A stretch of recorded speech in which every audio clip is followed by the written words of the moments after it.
वालेकुम स्टूडेंट्स। जो आज हमारा टॉपिक है वो है सोशलाइजेशन। सोशलाइजेशन का क्या मतलब होता है? Socialization means social training.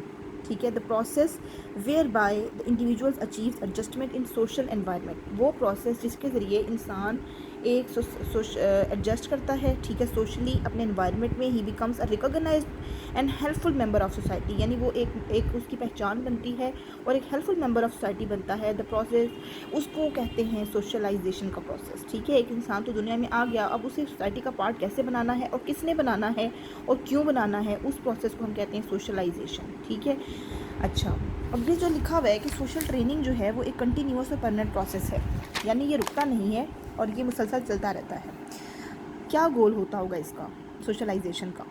ठीक है, the purpose of socialization is to teach the child various skills and trades so that it learns how to adopt to society. उसको वो ट्रेड्स और स्किल्स सिखाना कि वो सोसाइटी का एक मेंबर बन सके। ठीक है, अब जैसे आप अपने पेरेंट्स से, अपने पीयर्स से, अपनी इंस्टीट्यूशन से क्या कुछ सीखते हैं, जबकि आप घर में रहेंगे तो आप क्या सीखेंगे?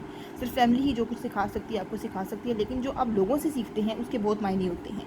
उसके थ्रू आप एक एनवायरनमेंट में एडजस्ट होना सीखते हैं। ठीक है, पहले आप घर में होते हैं, फिर जब आप बाहर निकलते हैं तो आप क्लास का पार्ट बनते हैं, स्कूल का पार्ट बनते हैं, फिर वहाँ से निकलते हैं यूनिवर्सिटी का पार्ट बनते हैं। ठीक है, हर जगह पर आपकी एडजस्टमेंट मुख्तलिफ होती है, आपकी हेजिटेशन ख़त्म हो जाती है, आप बहुत कुछ सीखते हैं, स्किल्स सीखते हैं। ठीक है, एडवांसमेंट आती है आप में। The child learns conditioned values in socialization. ठीक है, वैल्यूज़ को लर्न करता है। This process continues non stop. ठीक है, ये परमानेंट है और कंटिन्यूअस है। अगर आ जाए डिसकंटिन्यूअस है या ये परमानेंट है या नहीं है, तो आपने इस पे ही टिक करना होगा। अब सोर्सेज कौन कौन से होते हैं ये देख लेते हैं।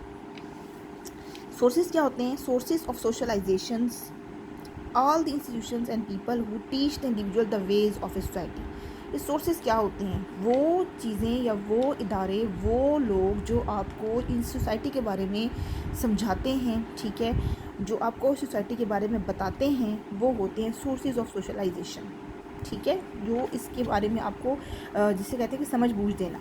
ठीक है, अच्छा, नेक्स्ट हम देखते हैं अभी सोर्सेज जो हैं वो कौन कौन से हैं। सबसे पहले है हमारी फैमिली। ठीक है, जो हमारी फैमिली होती है, सबसे पहला और एक्टिव जो पार्ट है वो फैमिली का होता है। ठीक है, फैमिली जो होती है वो जब दुनिया में इंसान आता है तो सबसे पहले उसकी फैमिली उसके सामने होती है। ठीक है, वो एक फैमिली का पार्ट बनता है। ठीक है, इसमें ब्लड रिलेशंस होते हैं, मैरिटल रिलेशनशिप्स होते हैं। ठीक है, इंसान जो है वो अपनी इंडिपेंडेंट लाइफ जो है वो मैरिज के बाद स्टार्ट करता है। ठीक है, अब यहाँ पर लिखा हुआ है कि फैमिली के क्या क्या फंक्शंस हैं। एक तो ये है कि सर्वाइवल में आपकी हेल्प करती है। ठीक है, सर्वाइवल में कैसे? फैमिली जो होती है वो आपकी प्रोक्रिएशन और सर्वाइवल ऑफ प्रोजीनी की रिस्पॉन्सिबल है, यानी कि आपकी नस्ल को चलाने का बाइस जो है वो फैमिली है। ठीक है, फैमिली का पार्ट होते हैं, तो उससे आपका एक जिसे कहते हैं कि नस्ल चलती है। ठीक है, pedigree begins from one's family. जहाँ भी आप कार्ड वगैरह बनाने चाहते हैं, पहले वो आपकी फैमिली के बारे में पूछते हैं। ठीक है, families with great traditions attach great importance to lineage. ठीक है, वो जब आप किसी फैमिली में मैरिज का सोच रहे होते हैं तो पहले आप उसकी देखते हैं कि उसकी जो है वो कैसी जो है वो पेडिग्री का क्या क्या है, वहाँ पे क्या क्या ट्रेडिशंस हैं, क्या कल्चर है, सब उसके बारे में आप देखते हैं। ठीक है, फैमिली से ही सब कुछ शुरू होता है।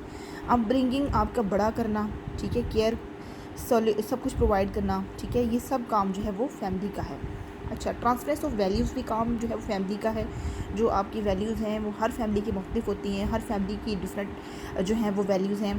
कहीं पर जो है वो बहुत फ्रीडम है, कहीं पर बहुत ज़्यादा रिस्ट्रिक्शंस हैं, उसको ट्रांसफ़र करना फैमिली का काम है। ठीक है, ये वैल्यू ट्रांसफ़र करेगी फैमिली। उसके बाद है रोल मॉडल होती है इंडिविजुअल के लिए जो होता है उसके पेरेंट्स। ठीक है, वो एक रोल मॉडल होते हैं।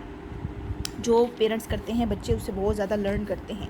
उसके अलावा फैमिली आपकी बेसिक नीड्स को पूरा करती है। कौन कौन सी बेसिक नीड्स हैं? फूड, क्लोथिंग, सिक्योरिटी, ठीक है, एजुकेशन।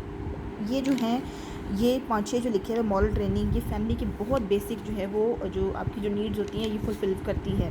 ठीक है, आपको खाना पीना, आपके कपड़ों का बंदोबस्त करना, आपको सिक्योरिटी देना, आपको एजुकेट करना, उसके अलावा आपकी मॉरल अखलाकी तरबियत करना। ठीक है, ये सब काम जो है वो कौन करता है? फैमिली। ठीक है, सबसे पहले ये चीज़ें आपको सिखाना फैमिली का काम है। ठीक है, उसके बाद हमारे पास एंटरटेनमेंट भी होती है फैमिली आपके लिए। वो किस तरह से कि आप बहन भाइयों से बहुत कुछ लर्न करते हैं। ठीक है, बच्चे जो हैं वो खेलते हैं, खेल के दौरान बहन भाइयों से बहुत कुछ लर्न करते हैं, अपने बड़े बहन भाइयों से बहुत कुछ लर्न करते हैं। गुड हैबिट्स भी फैमिली जो है वो सिखाती है। कैसे जो है वो आपने बर्दाश्त करना है, कैसे करेज दिखानी है, ठीक है, मुश्किल वक्त में कैसे अब डील करना है। अब यहाँ पे ट्रेनिंग स्टाइल लिखे हुए हैं और ये बहुत इंपॉर्टेंट है, जो पेपर में आ जाते हैं।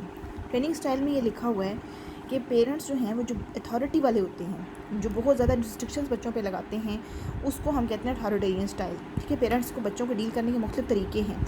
अब यहाँ लिखा है कि अगर इन बच्चों के पेरेंट्स बहुत ज़्यादा सख्ती से उनके साथ बिहेव करें तो बच्चे कैसे होंगे, टची, कन्फ्लिक्ट रिडन, लड़ाई झगड़े वाले, ज़रा सी बातों में महसूस करने वाले, ठीक है, और उसके अलावा अनसेटिस्फाइड, ठीक है, वो एक गैर मुतमईन जिसे कहते हैं, ठीक है, उनमें सेल्फ़ कंट्रोल भी नहीं होता और वो माल एडजस्टमेंट का शिकार हो जाते हैं, ठीक है। ये बहुत इंपॉर्टेंट है कि ट्रेनिंग स्टाइल्स कौन कौन से होते हैं, ठीक है।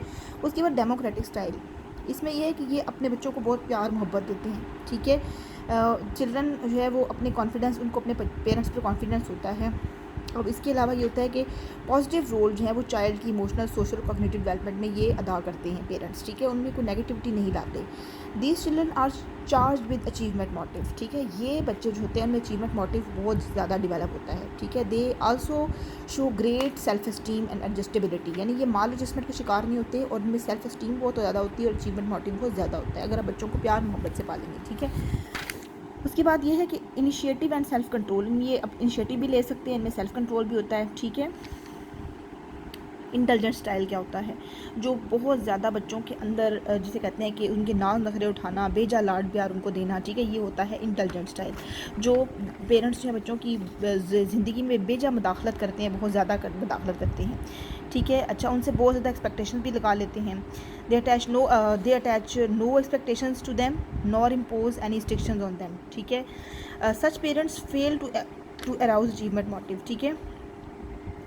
ये कह रहे हैं कि अपने बच्चों को जो है ना वो कहते हैं जो करते हैं करते रहें वो, ठीक है, विदाउट एनी जिसे कहते हैं हिंड्रेंस, कोई वो उनको अलाउ कर देते हैं जो कुछ उनका दिल चाहे वो करें, ठीक है। उनसे कोई एक्सपेक्टेशन नहीं लगाते, कोई रिस्ट्रिक्शन उन पर नहीं लगाते कि इस तरह नहीं करना, उस तरह नहीं करना। अब वो क्या होता है कि वो बच्चे जो हैं अचीवमेंट मोटिव उनमें नहीं आता, ये बच्चे जो हैं वो एंग्जाइटी डिसऑर्डर का जल्दी शिकार हो जाते हैं, ठीक है। उन्हें डायरेक्शन नहीं मिल रही ना प्रॉपर, एक कुछ भी नहीं मिल रहा उनको। इग्नोरिंग क्या होता है, जो पेरेंट्स बच्चों को बहुत ज़्यादा इग्नोर करते हैं, ठीक है, उनको टाइम नहीं देते, ठीक है, उनका नोटिस नहीं देते, उनको कोल्डली ट्रीट करते हैं। अब उनके बच्चे जो हैं वो कैसे होते हैं, अपने पेरेंट्स के साथ उनका कोई इंटरेस्ट नहीं होता, ठीक है, और वो उनमें एक हिसाब से महरूमी आ जाता है, ठीक है। The child shows no interest in having relationship with parents, ज़ाहिर है जब पेरेंट्स ने टाइम नहीं दिया तो फिर बच्चे कैसे टाइम देंगे, ठीक है। नेक्स्ट हमारे पास है वार्म मैरिटल रिलेशनशिप, ठीक है। अब ये जो है अगर पेरेंट्स जो हैं वो बहुत ज़्यादा गर्मजोशी दिखाएं, ठीक है, तो वार्मथ दिखाएं, ठीक है, तो ये क्या होगा, इन बच्चे जो है वो एंजॉय करते हैं पेरेंट्स की सपोर्ट को, ठीक है। ये फैमिली का काम है ये चीज़ प्रोवाइड करना, ठीक है। म्यूचुअल रिलेशनशिप जो है वो बहुत ज़्यादा बच्चों की सोशलाइजेशन को अफेक्ट करते हैं। अगर पेरेंट्स जो हैं वो आपस में लड़ते झगड़ते रहते हैं, ठीक है, बहुत ज़्यादा एक दूसरे के साथ नाराज़ रहते हैं, तो बच्चे पे नफ्सियात पे असर पड़ता है, ठीक है। पॉजिटिव रिलेशनशिप होगा तो ज़ाहिर है कोई हेल्दी, सिक्योर, सेटिस्फाइड फील करेंगी। स्ट्रेन रिलेशनशिप क्या होगा कि जो है वो आपस में वो खिंचे खिंचे रहना, ठीक है। अब ये लिखा हुआ है कि अगर पॉजिटिव रिलेशनशिप होगा और अगर स्ट्रेन रिलेशनशिप होगा तो बच्चों पे क्या असरात होंगे। ज़ाहिर है कि इसमें पॉजिटिव में तो इंसान सिक्योर, सेटिस्फाइड फील करेगा, ठीक है, और इसमें क्या होगा कि आप जो है वो बच्चे के अंदर एक जुवेनाइल क्रिमिनल की टेंडेंसीज़ आएगी, ठीक है, और वो मेंटल पेशेंट भी बन सकता है आगे जाकर। ज़ाहिर है कि उसने बचपन में उसने यही देखा कि उसके माँ बाप झगड़ा करते हैं, वो ब्रोकन होम जो होते हैं, जो डिवोर्स पेरेंट्स होते हैं, जो अलहदा हो गए होते हैं, ठीक है, वो बच्चे जो होते हैं उनकी भी नीड्स जो है वो नॉन फुलफिल रहती हैं, ठीक है, और फिर उनकी बेसिक नीड्स भी बाज़ वक़्त पूरी नहीं होती। और क्या होता है कि these children may developed mental disorders with when they grow up, जब वो बड़े होते हैं, ठीक है, तो उनके मेंटल डिसऑर्डर भी डिवेलप कर लेते हैं। अब यहाँ लिखा हुआ है कि नंबर ऑफ़ फैमिली मेम्बर्स, अब जो बड़ी फैमिली जो होती है उसमें बच्चों की वो कह रहे हैं कि प्रॉपर ट्रेनिंग नहीं होती, ठीक है, जिनका नंबर बहुत ज़्यादा होता है, बहुत बड़े जिसे कहते हैं कि एक ख़ानदान होता है, they do not receive proper training, ठीक है। चिल्ड्रन रिसीव अटेंशन, ठीक है, यहाँ पर जहाँ पर जो है वो थोड़ी फैमिली होती होगी, ठीक है। फाइनेंशियली अगर वो फैमिली जो है वो बहुत वीक है, बड़ी फैमिली है, ठीक है, बड़ी भी फैमिली है, ऊपर से फाइनेंशियली वीक है, तो सिचुएशन और ख़राब हो जाती है, ठीक है। चिल्ड्रन रिसीव स्कैंट अटेंशन, उन्हें अटेंशन नहीं मिलती, फिर वो क्या होते हैं, शॉर्ट टेम्पर्ड, नेगेटिव माइंडेड बनते हैं अगर फैमिली बहुत बड़ी है और उनको बच्चे तवज्जो नहीं मिल रही। अच्छा, अब वो कह रहे हैं कि पेरेंट्स जो होते हैं बड़ी हाल में स्ट्रिक्ट बिहेवियर जो है वो अपना लेते हैं, ठीक है। अनरीज़नेबल एक्सपेक्टेशंस उनसे बच्चों से डेवलप कर देते हैं। अब ये बच्चे जब उनकी एक्सपेक्टेशन पे पूरा नहीं उतरते तो फिर क्या होता है कि उनके रिलेशनशिप ख़राब हो जाते हैं। On the country small families face fewer problems of this kind, कि छोटी फैमिलीज़ में जो होता है वो ऐसा कोई प्रॉब्लम नहीं होता। नेक्स्ट है एजुकेशनल बैकग्राउंड्स ऑफ पेरेंट भी बहुत अफेक्ट करता है। पढ़े लिखे पेरेंट्स जो हैं उनके बच्चों की तरबियत और होती है, और जो अनपढ़ होते हैं ज़ाहिर है उसका फ़र्क होता है, ठीक है। उनको प्रॉपर ट्रेनिंग नहीं मिलती।